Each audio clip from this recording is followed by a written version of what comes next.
Good evening and welcome to Chicago Tonight. I'm Brandis Friedman. Paris Schutz has the evening off. On the show tonight, local members of Congress talk gun control in the wake of the elementary school shooting in Texas. We have to make our school day better. One-on-one with the newly elected president of the Chicago Teachers Union, Stacey Davis Gates, on her plans for leadership. The country sees a 16-year high in traffic fatalities. A look at the staggering numbers and efforts to reduce them. Todos los días me decía, yo no quiero vivir, yo ya no voy a vivir, madre. Turning pain into purpose. Our new series follows the stories of mothers who've lost children to gun violence. Why some educators and students are upset CPS is replacing a long-running magnet arts program. And creativity is at the centerpiece of a new Native American exhibition at the Field Museum. But first, some of today's top stories. A mass shooting leaves at least 14 children and one teacher dead at a Texas elementary school. Texas Governor Greg Abbott says the shooter was an 18-year-old local man. He reportedly entered Robb Elementary School in Uvalde, about 85 miles west of San Antonio, with a handgun and possibly a rifle, and opened fire. The governor says Texas is in mourning. When parents drop their kids off at school, they have every expectation to know that they're going to be able to pick their child up when that school day ends. And there are families who are in mourning right now, and the state of Texas is in mourning with them for the reality that these parents are not going to be able to pick up their children. Abbott says the shooter was dead at the scene and likely killed by responding officers, although that is still under investigation.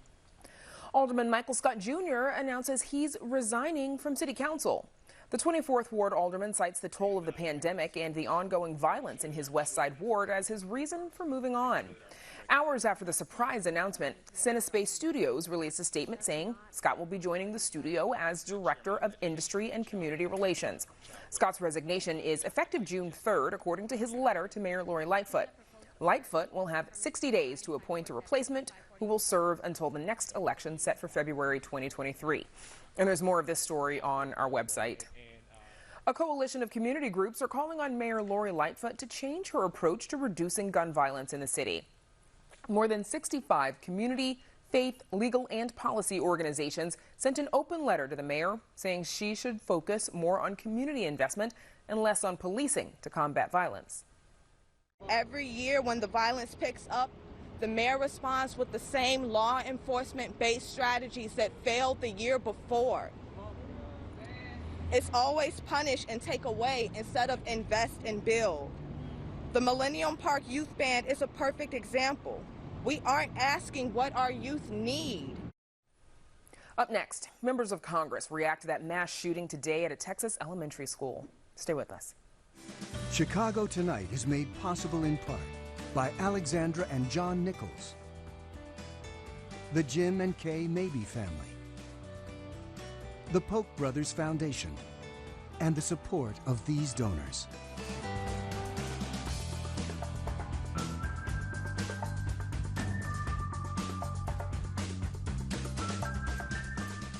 As we mentioned earlier, a deadly shooting at a Texas elementary school leaves a community mourning.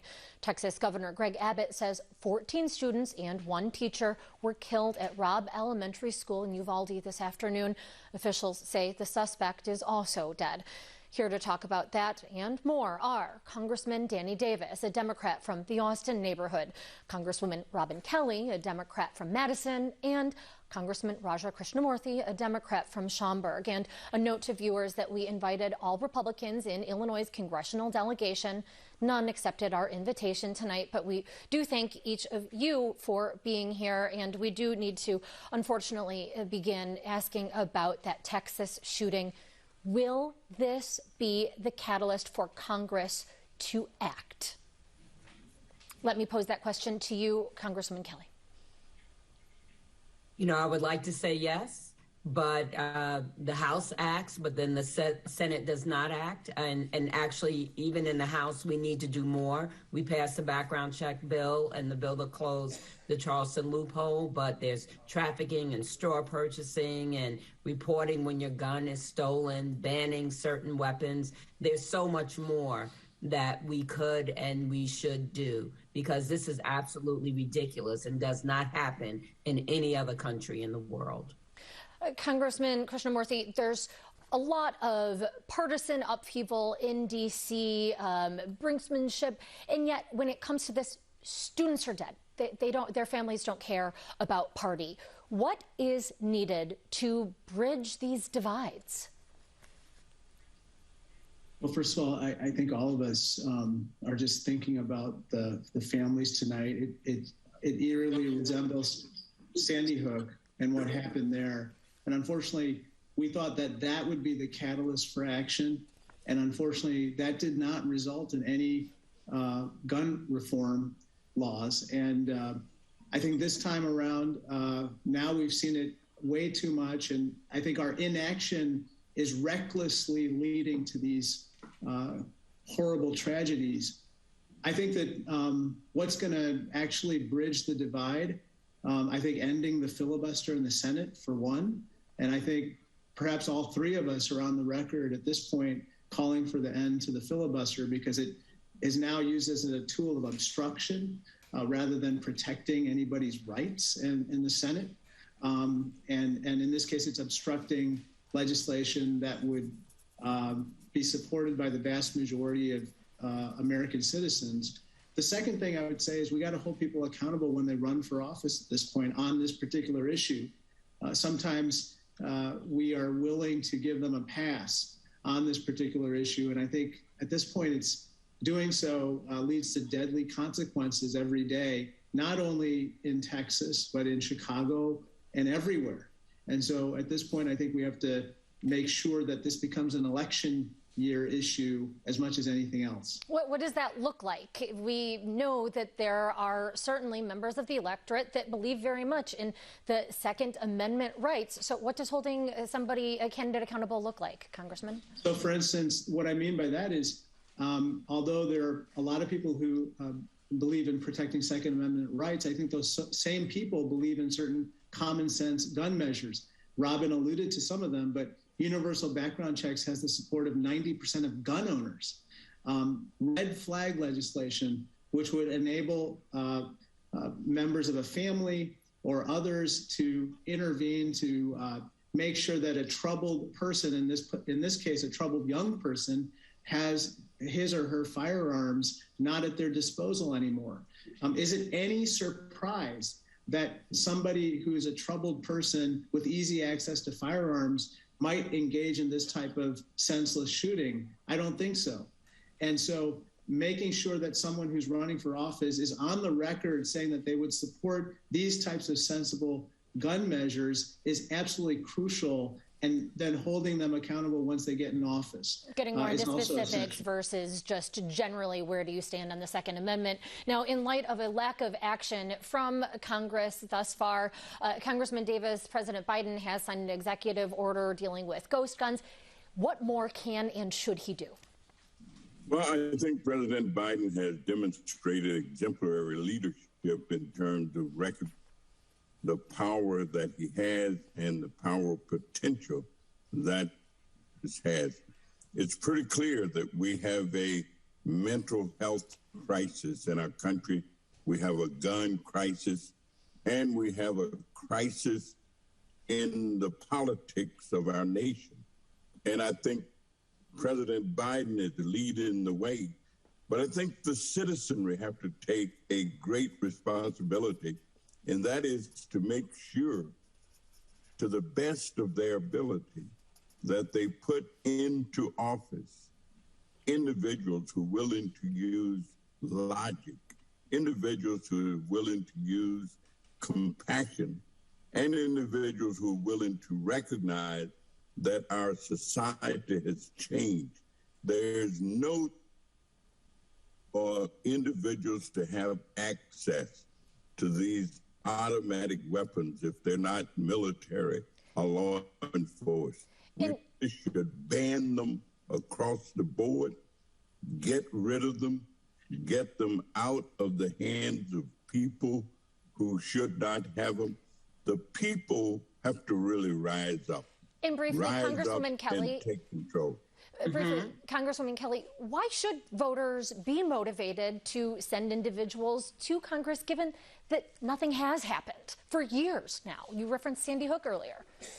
Right, but the right people aren't at the table to vote on these issues. That's just the bottom line. If the right people are at the table that feel like the three of us feel, then things would change. We passed, twice the background check bill, the Charleston loophole bill in the House and sent it to the Senate, where bills seem to go to die. So there are people willing to do it. And then some people are not going to put their name on a dotted line because it does go to the Senate. But people say things like a good guy with a gun stops a bad guy with a gun. Well, a good guy had a gun in Buffalo, and he's dead now. And the bad guy with the gun is alive in jail. So. Congressman Davis, I want to go to you. We've been talking, of course, about what happened in Texas, but of course, violence has also surged in Chicago, albeit in different ways. We have the mayor moving to limit curfew. Where do you stand on that? This would affect Austin teens. Well, I think that the mayor is on the right track. As a matter of fact, there are other things that young people can do except be out on the streets, in the streets late at night. And so I have no problem with the idea of a shortened period of time for individuals to be out. I remember when I put my own curfew in effect and said, hey, do you know where your children are? Parents ought to know where their children are. We have to increase the requirements of parenting. And we have to teach parents that the sky is not the limit in terms of allowing their children to wander in and out and anywhere in the street. So I'm in agreement with that. I think it's going to help, but we need much more than that. Well, thank you. We are going to have to leave it there for now, but we are going to be joined again by the members of Congress later in the program with a focus on foreign policy. For now, our thanks to Congressman Danny Davis, Congresswoman Robin Kelly, and Congressman Raja Krishnamurthy. And now to Brandis with a one-on-one with the Chicago Teachers Union's next president. Brandis. Amanda, thank you. The Chicago Teachers Union has elected a new president, Stacey Davis Gates. The winning Caucus of Rank-and-File Educators, or CORE, secured 56% of the vote. The members' first caucus came in with 27%, and the real caucus with 17%. Davis Gates will be moving up from her current position as vice president when current president Jesse Sharkey steps down on July 1st. And joining us now is Stacey Davis Gates, president-elect. Stacey, welcome back and thank you for joining us. First, I have to get your reaction as an educator, mom to mom. The death toll in this very tragic shooting in Texas has increased. Unfortunately, we're hearing reports of about 19 people killed, 18 of them children, one of them a teacher. What is your reaction to this? I'm heartbroken. I'm heartbroken as a mother. I cannot imagine what that feels like. I don't want to imagine what that feels like. And I'm also clear about how many of our educators here in Chicago deal with this on a very regular basis. Our demands for more come from a place of lived experience. Our members go into school communities every day and deal with students and families that are suffering endless trauma from mass shootings here in Chicago, from senseless violence here in Chicago, from the lack of decision-making that looks like policy and investment in our young people. And I have to respectfully disagree with Congressman Davis. Limiting young people's ability to be downtown will not help young people. Young people need more in this moment, Brandis. We have 8-year-olds with suicidal ideation. We have teenagers who are actually carrying it out. This pandemic has been brutal to everyone. This unrelenting violence is traumatic. We have almost $2 billion from the federal government, and our school communities are seeing cuts of up to $300 million when people need more. the decisions that are being made by Congress people, by our mayor in this moment, they got to do better.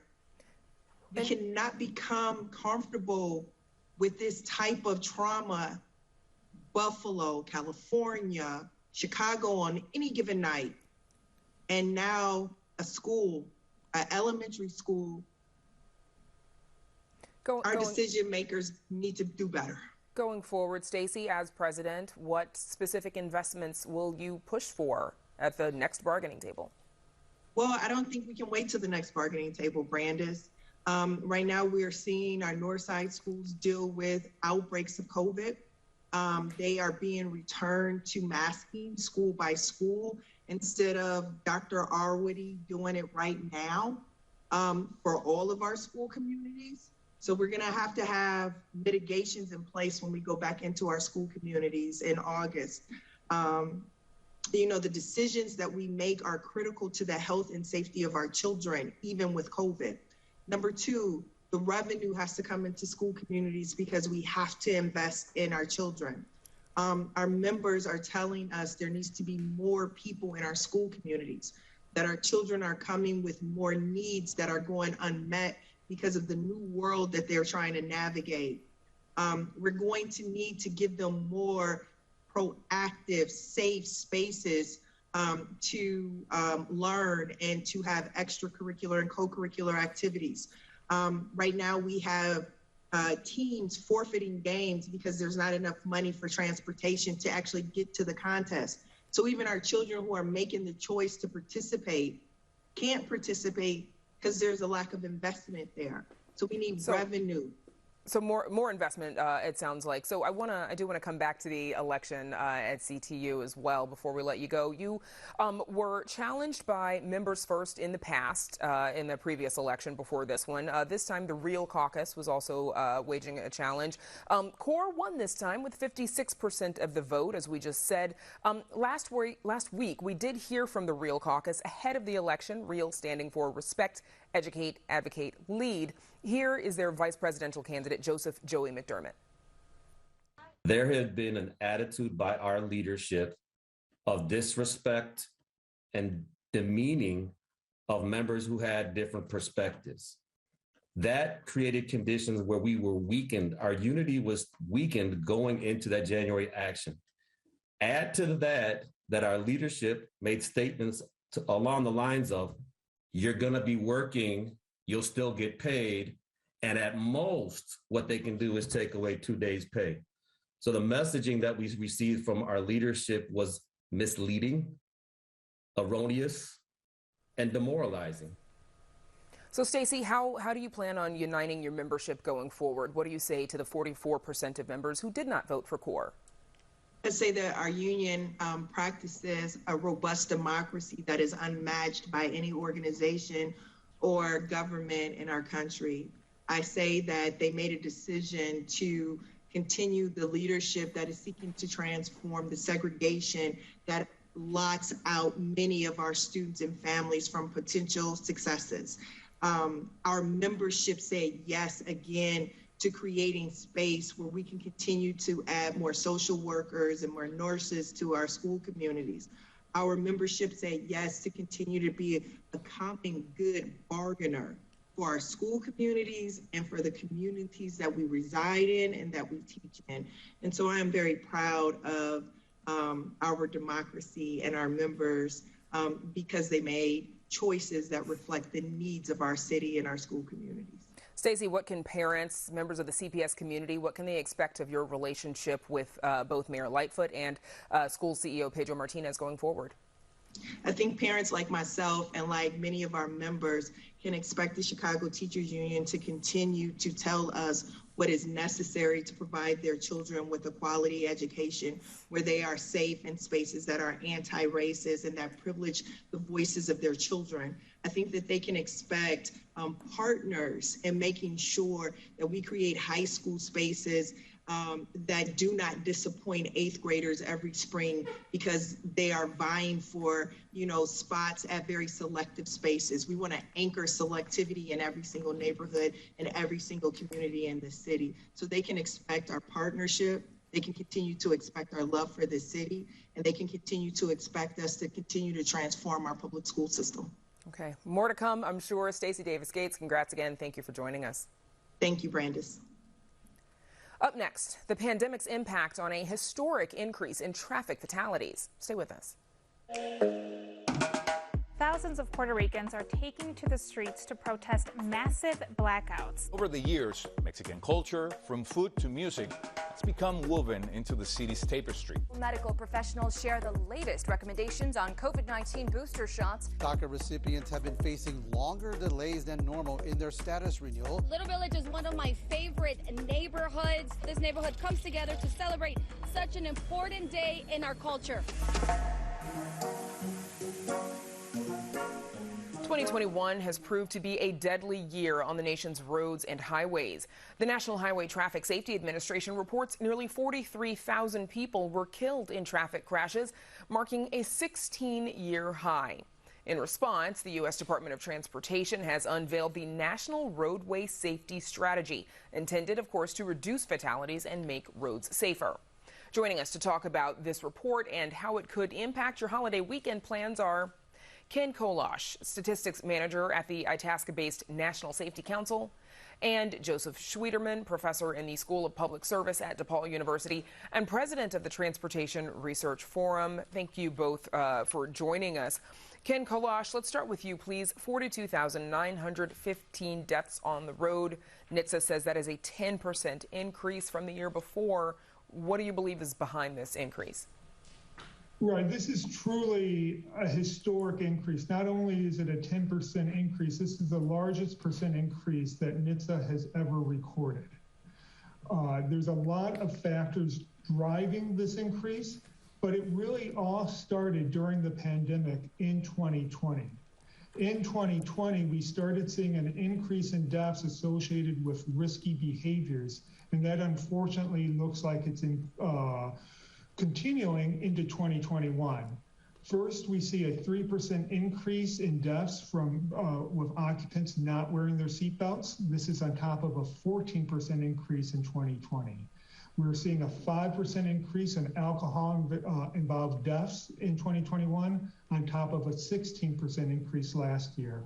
And we're seeing a 5% increase in speeding deaths on top of a 17% increase in 2020. So some very unsafe behaviors persisting now into 2021, even when the amount of miles driven is really increasing from the lows we experienced in 2020. So it's unsafe behaviors combined with more miles being traveled. Joe Schwieterman, we know the U.S. Department of Transportation is unveiling or has unveiled a new safety strategy for this problem. What do we know about this strategy and how it might reduce fatalities, make roads safer? Yeah, I think what's discouraging about the new trends is such a multi-pronged problem. The pedestrian fatalities are way up at the same time, too. And we here in Chicago have seen a shift from downtown fatalities for pedestrians to out there in the neighborhoods. So I think, solving this, everybody sees both enforcement of speed limits, which has really lacked the vigor that we need to see. We're all feeling that on the expressways. And a lot of states have restrictions on speed cameras. This gives impetus to lift some of those things.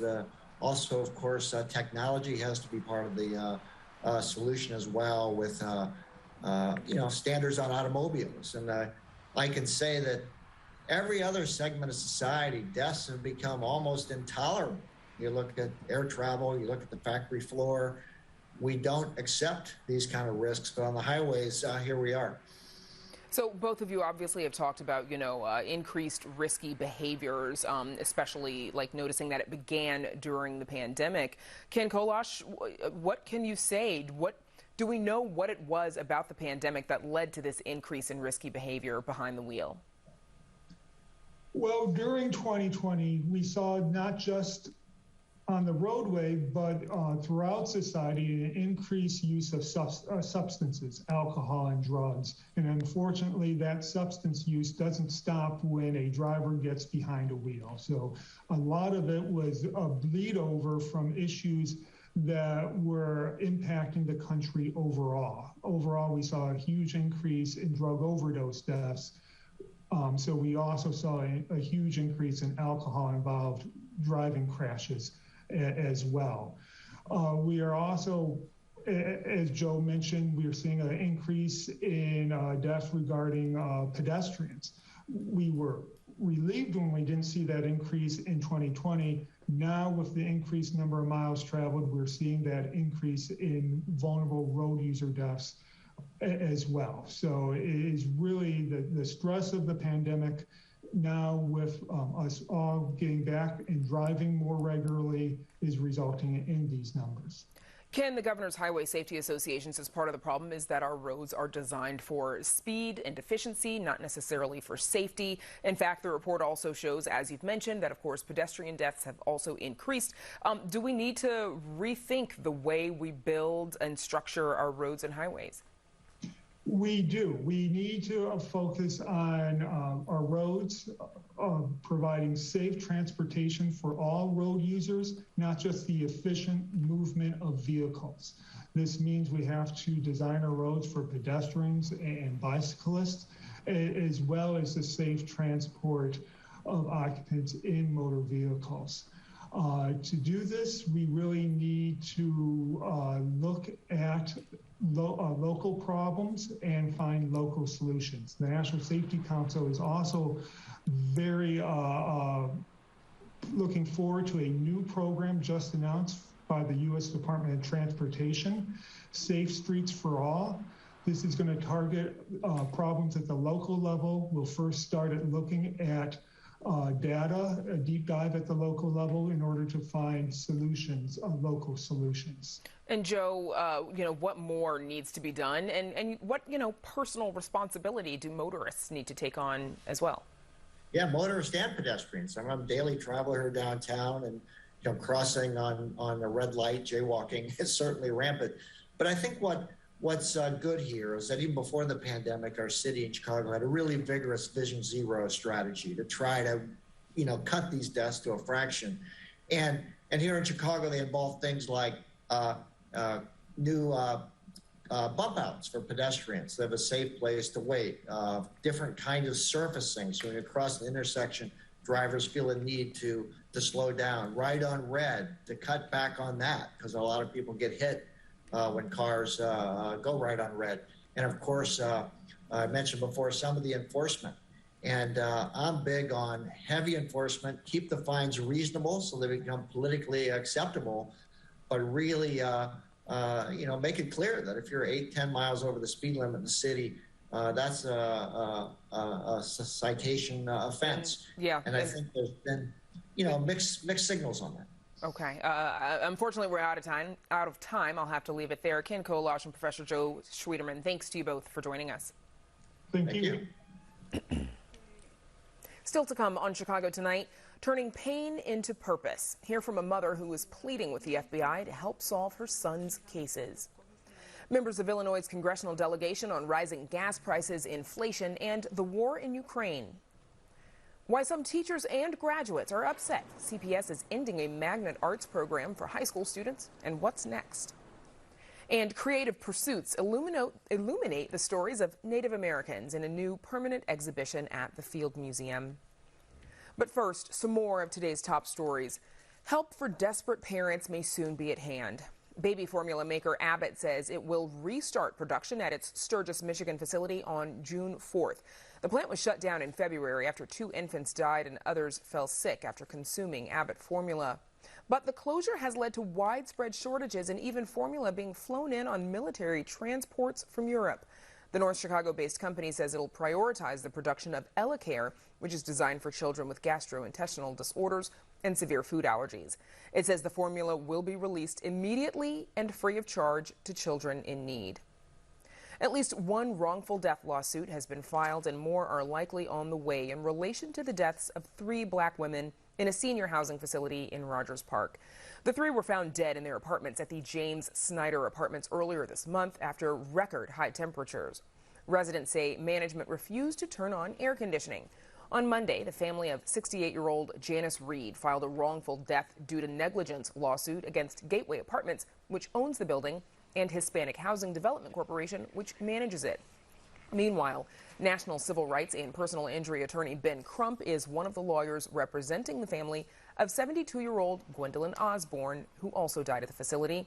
Although they have yet to file a lawsuit, Crump today accused the owners and management of, quote, putting profit over safety. It is mind-boggling that these 3 black women would have to die in this manner in a facility that has promoted themselves as a senior living facility. Researchers say so-called long COVID symptoms can last well over a year. A new study from Northwestern Medicine studied 52 long haulers who initially had mild COVID symptoms. While they were never hospitalized, the participants in the study continued to experience neurological symptoms such as fatigue, chest pain, heart palpitations, and dizziness up to 18 months after their initial infection. We'll have more on this study tomorrow night. More than 176,000 Chicagoans applied to be part of the city's cash assistance pilot program. The pilot is designed to test whether a universal basic income could help reduce poverty. Officials say most of those who win the lottery to participate in the program could get the first of 12 $500 monthly payments at the end of June. The $31.5 million program has enough funding to cover 5,000 Chicago families. Everyone who applied to the program will be notified about their status after Memorial Day. As part of Chicago Tonight's special series, Turning Pain into Purpose, we continue to share the stories of families dealing with the loss of a loved one from gun violence. Joanna Hernandez recently visited Chicago's Little Village community to hear from a mother who lost 2 sons in a single year. Joanna joins us now to tell us more about the mother's work to seek answers. Joanna. And Brian, this mother's name is Maria Trujillo, and despite the language barrier, she has made it her mission to obtain justice for her 2 sons by starting a campaign with other mothers. This is the first time in months that Maria Trujillo is scrolling through pictures of her 2 sons. She says it's been extremely painful to watch videos and hear their voices. This is Felipe, who was killed in August, and this is Hector. Felipe was 28 and Hector was 30 years old. If I was to show you my photo album, you'll always see them right next to each other. Trujillo lost 2 sons in a span of 4 months. In August 2021, Felipe Trujillo was sitting in his vehicle when he was gunned down in Little Village. According to Maria, he was waiting for his brother outside a store. I screamed at him and said, "Son!" And my husband was yelling out, "Negro!" And he would go like this and move his eyes. 28-year-old Felipe Trujillo died at the hospital. Then 4 months later, in December, the family received another devastating phone call. Eldest son Hector was killed less than a mile from where Felipe was shot. I'm devastated because Hector, he didn't have an upbringing where I could say he was always out. Hector was always about working. He started working at a young age. Trujillo migrated to Chicago when she was 20 years old and later brought her sons Hector and Felipe from Mexico and settled in Pilsen. She says Hector was like a father figure to his siblings. I would hear about the violence back then, but Felipe was 15 and Hector only 16. I wasn't as worried because I had the control to make sure they were home. For the past 9 months, this mother has been fighting to get answers. Both of her sons' cases remain unsolved. It seems there's enough evidence and we still haven't gotten a response to what's going on. The detective who was in charge of my son Felipe's case was reassigned to another case. I don't understand why he was reassigned when he hasn't solved my son's case. I don't understand the system, and sometimes I feel like we don't understand how the police department moves. And we don't get no justice, they don't get no peace. She and other mothers have formed a campaign, Mothers and Families for Justice. They've gone as far as rallying outside the FBI headquarters, hoping to get assistance on their cases. I feel like the system makes us murderers. They make us look like murderers because when we were with the detectives, they right away started to talk about gangs. 2021 is marked as one of the most violent years Chicago has ever had, with over 1,000 gun-related homicides. This year, the Cook County Medical Examiner has already confirmed 213 homicides, and the vast majority of these cases go unsolved. It's always been the same when it comes to violence, but what happens is that people stay quiet. Bullets don't have names. I believe when people went out to kill back then, they had a bullet with a name. Now so many innocent people are dying. Regardless of the language barrier, Trujillo hasn't stopped using her voice to support other families seeking leads. People always tell me how strong I am, but I'm not strong. I'm in this fight because I want to feel.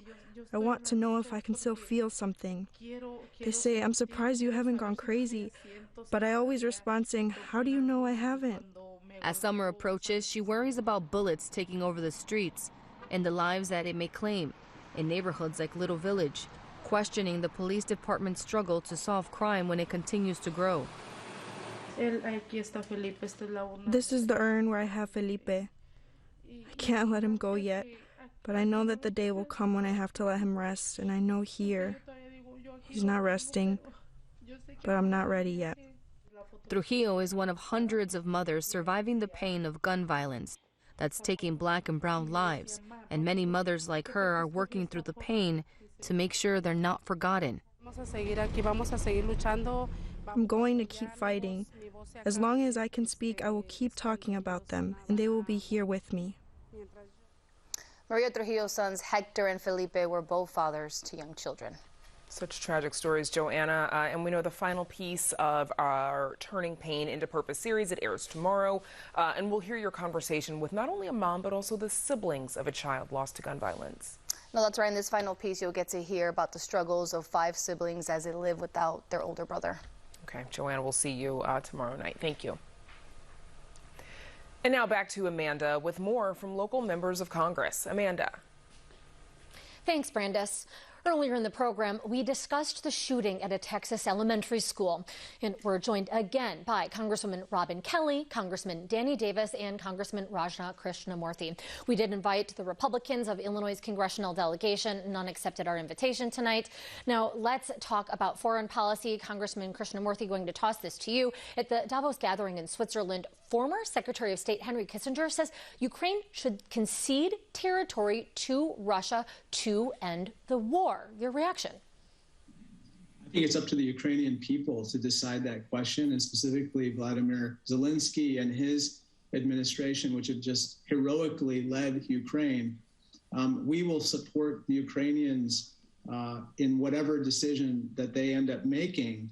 But I think that the Ukrainian people at this point have so fiercely and courageously defended themselves and fought off the Russians in many parts of the country, and they're fiercely in the fight in the east and the south, that I think we have to stick with them. And I'm so glad that we passed legislation to provide them with additional heavy armaments and weaponry, because I think at the end of the day, whatever is decided at the negotiating table will hinge on what are the results on the battlefield. And so we have to make sure that the Ukrainians prevail or have the advantage on the battlefield, even as they decide the final terms of whatever the future holds for them with the Russians. Congresswoman Kelly, given pressures at home, though, is there a point that you will favor the U.S. pushing Ukraine to accept these sort of concessions? There's a new poll from the Associated Press and the Center for Public Affairs Research that says more Americans, a growing number, favor limiting damage to the U.S. economy over sanctioning Russia.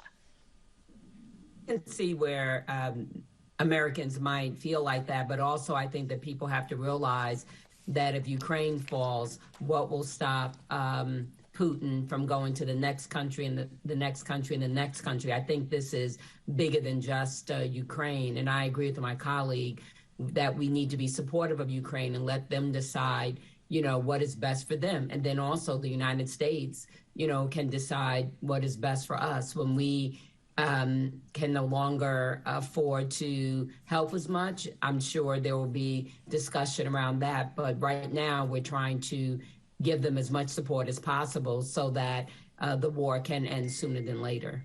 Congressman Davis, what lessons have been learned from this whole ordeal? Was it a mistake? Should the U.S. have done more to have punished Russia back in 2014 when it invaded Crimea? Well, let me just say, I don't think that Russia only wants territory. I think that what Russia wants is to subjugate and subdue, oppress and suppress the people in Ukraine. Russia has committed some of the most vile acts that any country, any society has ever committed, to my knowledge of history, that it's unimaginable. It is unbelievable. And so I think the United States has been on a course of action supporting Ukraine and the Ukrainians, but really developing and supporting other allies in the region. I mean, NATO, the fact that others are joining in is an indication that they too appreciate the leadership of President Biden and the United States to support their countries, their territory. So a changing international scope. Let's move on to elsewhere. Speaking of President Biden and, frankly, invasions, the president, during a stop in Tokyo this week, said that the United States would take action if China tried to overtake Taiwan. Let's take a look. You didn't want to get involved in the Ukraine conflict militarily for obvious reasons. Are you willing to get involved militarily to defend Taiwan if it comes to that? Yes. You are? That's the commitment we made. Congressman Krishnamurthy, did the president make a mistake in speaking about U.S.-China policy, or is there a change? I don't think there's a change. I think that under our treaty obligations, as well as what's the right thing to do, we will come to aid the Taiwanese people if the Chinese Communist Party and its military invade Taiwan. But I think the most important thing right now is to win the war in Ukraine and help drive Russia out of Ukraine, because the Chinese Communist Party is looking at that conflict very carefully to see whether an invasion could successfully happen in Taiwan the same way it could in Ukraine. And we have to show them that the world community will not tolerate that. And if they were to engage in such militaristic action in Taiwan, the world community would respond just as forcefully or more, and therefore they should not undertake such an invasion. And now, as we noted, the Davos annual summit taking place, bringing together world leaders, billionaires also. And this year, the talk is about the next big recession, due in part, perhaps, to that conflict in Ukraine. Also, supply shortages, inflation, economies trying to recover from the pandemic. We have new homes reporting that sales stumbling by 16%. Congressman Davis, is the Fed going too fast, raising interest rates to calm inflation?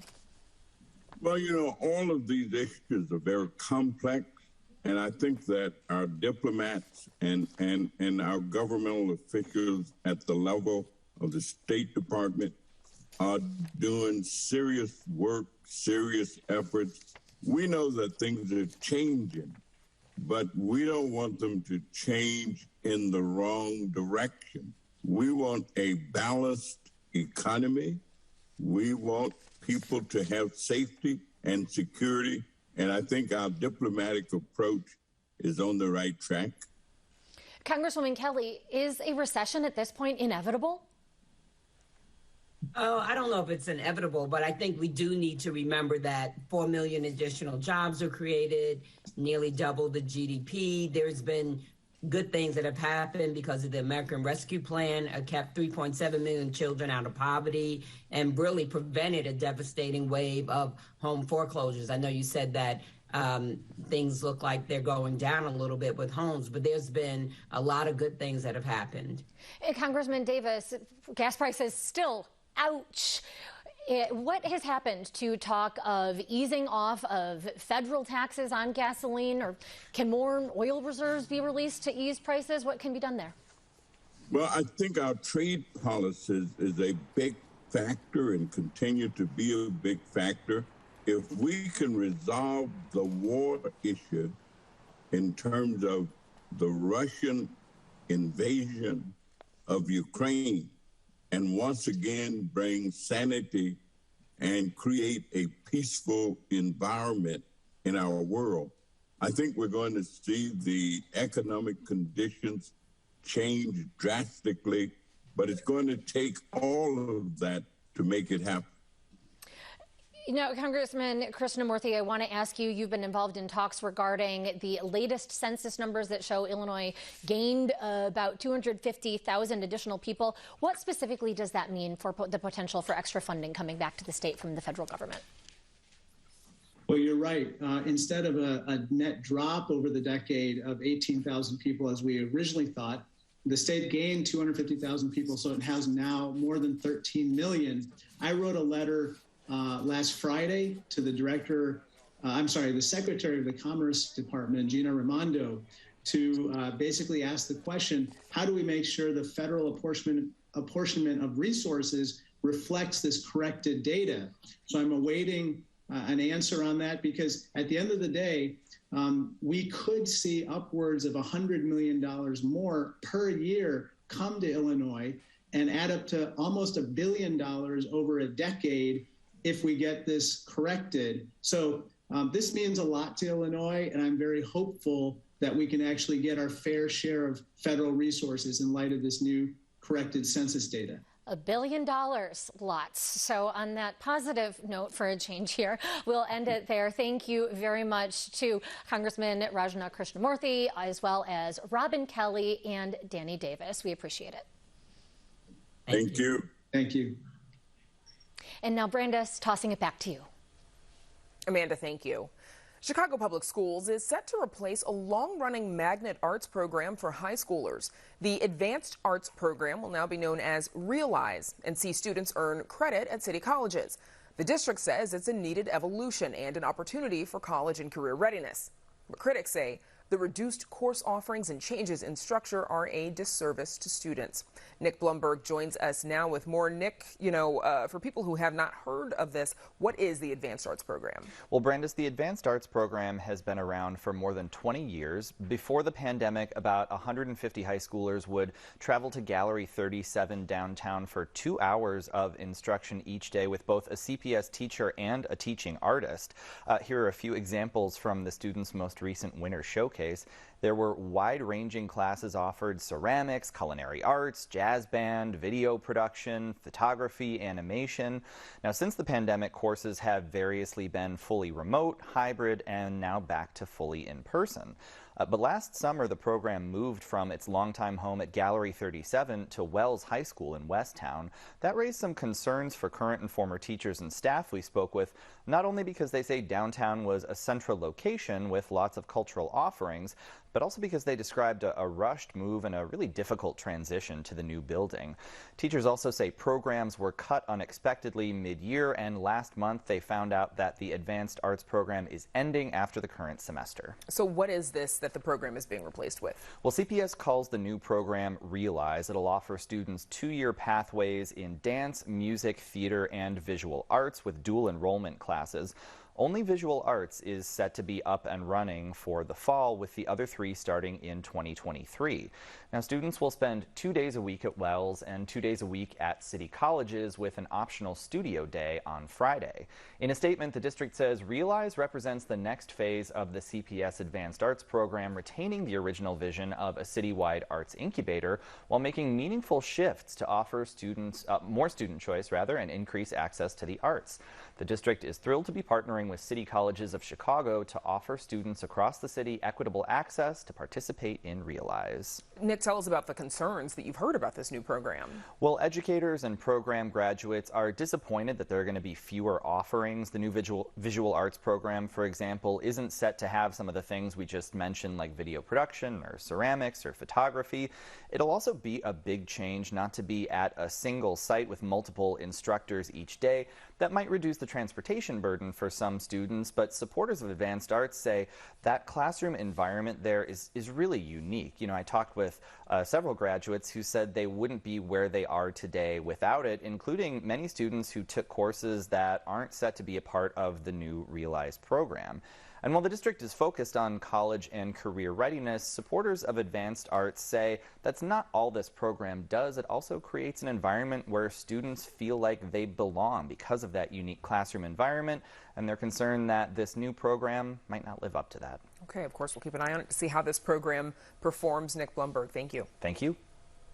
Up next, the thriving creativity of Native American people takes center stage in a new show at the Field Museum. But first, a look at the weather.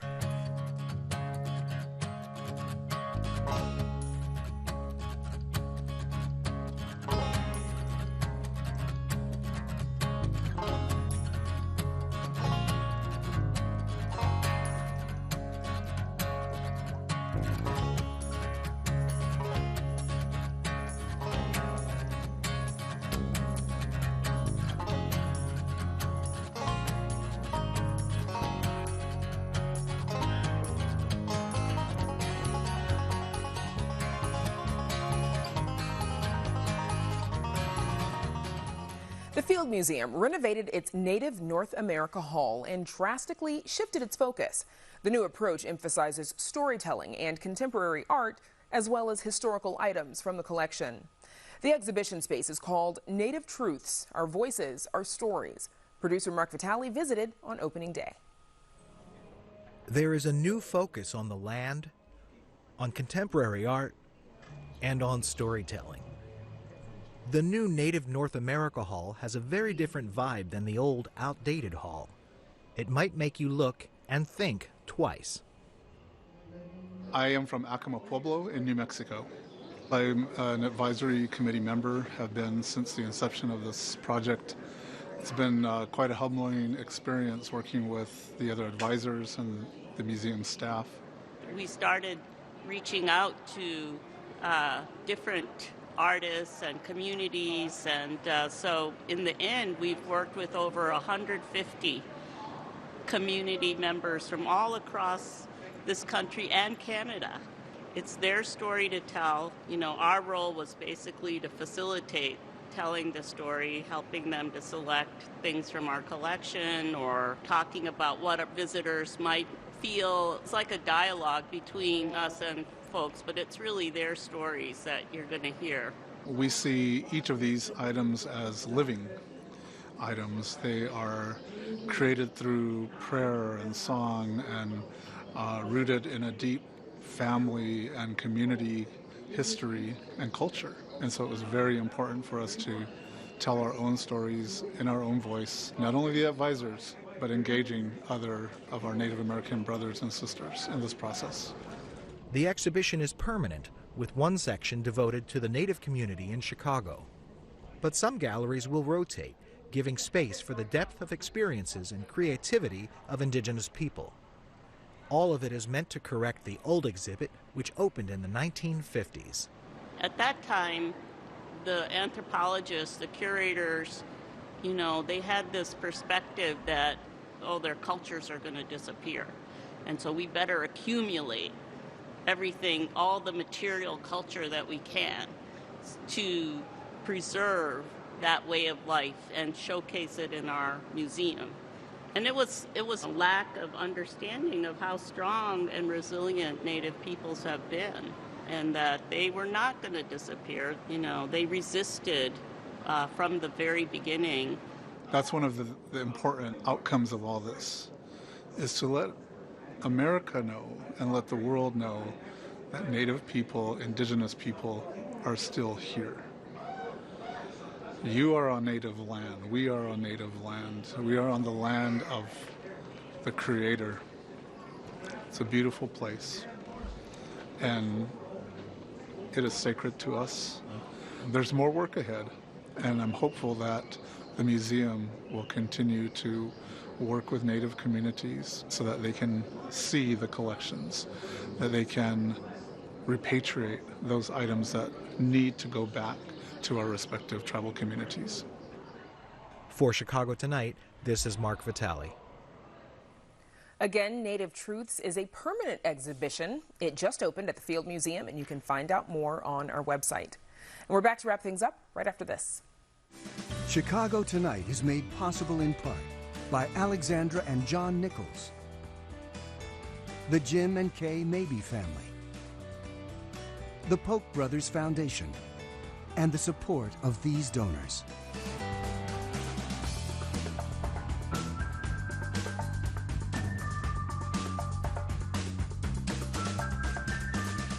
And that's our show for this Tuesday night.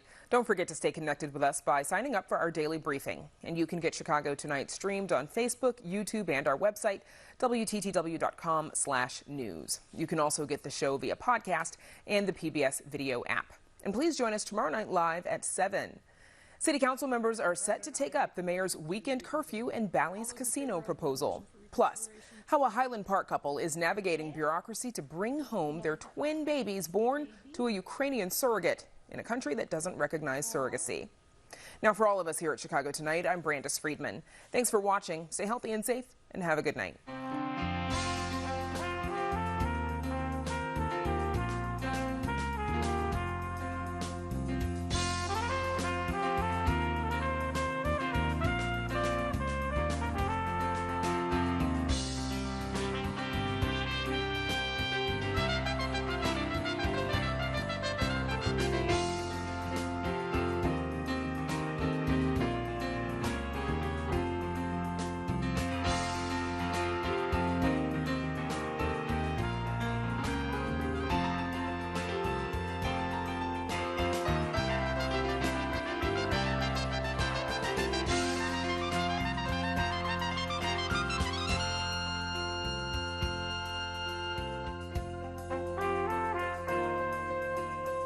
Closed captioning is made possible by Robert A. Clifford and Clifford Law Offices, a proud sponsor of diversity, equity, and inclusion-focused free continuing legal education for lawyers throughout the region.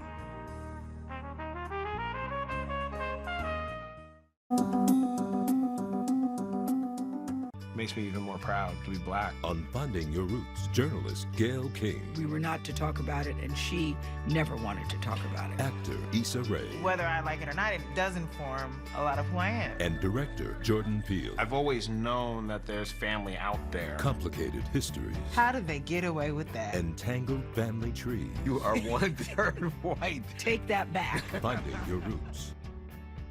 Next on WTTW. This is the